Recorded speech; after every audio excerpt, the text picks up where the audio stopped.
Rosie takes the horse.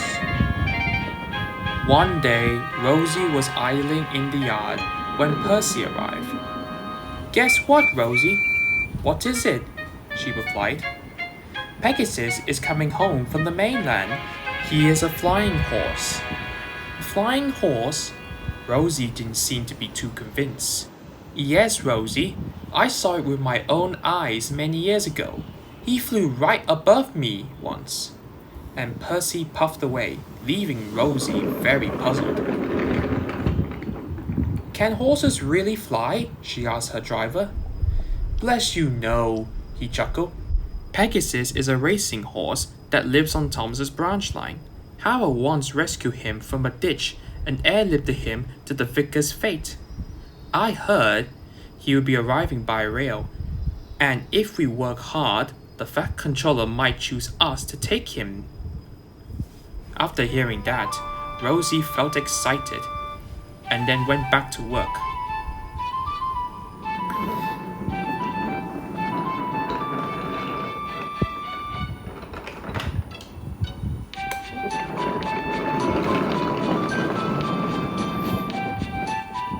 Later, Rosie was heading back to the sheds for a rest when she saw the Fat Controller pulling up.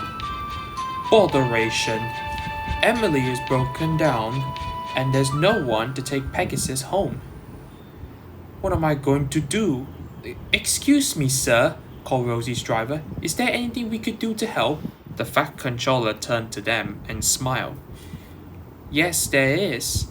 I need you to take Pegasus to the junction at Elsbridge. Can you do that? Of course, sir, said Rosie. I will deliver the horse on time. That's a good engine, the Fat Controller said. Off you go, please. Rosie was delighted and puffed away. A workman was giving Pegasus a drink before loading him into the horse box. Rosie couldn't wait to start her journey. Calm down, old girl, her driver said, but Rosie didn't listen. She was too excited. Then it happened. Pegasus was startled and began jumping and clapping around. Oh, calm down, old girl, the worker said. After Pegasus calmed down, she was quickly loaded on. Phew! Let's hope nothing else happens on the way, said the driver. That horse was a nightmare to deal with. But as they puffed away, the van's doors weren't shut properly, and Rosie was heading for trouble. Everything was going well as they puffed along the line. Not a cloud in the sky, thought Rosie. What could go wrong? Really, Rosie should have known better. The van's doors began to shudder and shake. As they went around the bend, they came undone. Pegasus, scared out of his wits, jumped out and landed straight into a field. But neither Rosie nor her crew heard this. They soon arrived at the junction where Thomas was waiting to collect the horse.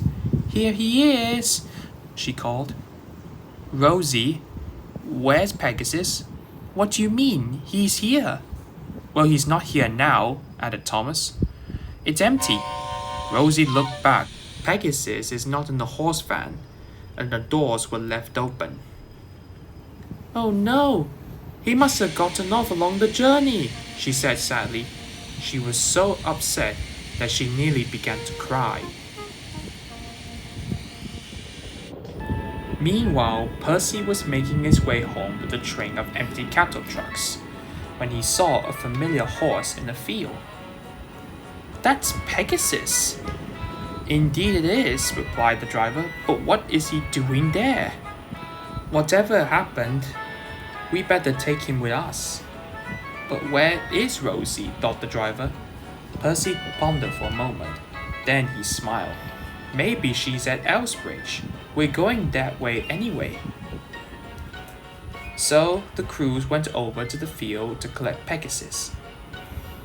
They loaded him up and puffed off to Elsbridge.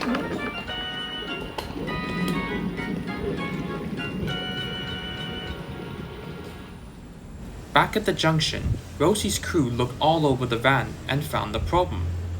That blasted worker forgot to shut the doors properly. That's how Pegasus jumped out. I hope he is okay, said Rosie sadly. I'm sure he'll be fine. He'll show up, said Thomas. Just then, Percy pulled in. Rosie, look what I found. Rosie was surprised to find the horse in a cattle truck. Where did you find him? I found him in the field not far from here. I wonder how he got there. So Rosie told Percy all about what had happened. When she had finished, her crew loaded Pegasus back into the horse box and was coupled behind Annie and Clarabelle. Well, Rosie, it seems like you had a bit of a horseful day, isn't it? Said Thomas cheekily. Don't worry.